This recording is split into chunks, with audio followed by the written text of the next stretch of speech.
National conference ने कहा कि हम बाइकआउट करेंगे।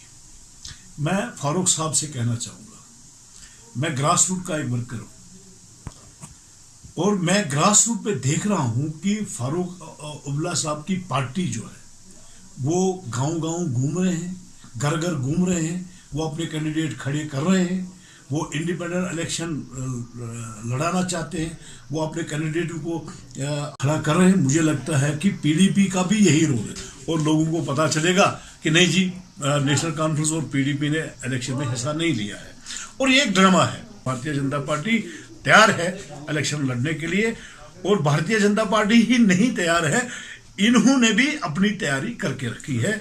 ये गांव-गांव जाते हैं, जो हमारे पास फीडबैक है कि हर एक हमारे लोगों के पास भी ये गए कि भाई आप हमारी टिकट पर लड़ो, इंडिपेंडेंट लड़ो, हम आपको लड़ाएंगे। तो हम चाहते थे कि ये पार्टीज बेस्ड इलेक्शन हो ताकि हम देखें ये कितने पानी में है और पीडीपी कितनी पानी में है, बीजेपी कितनी पानी में है।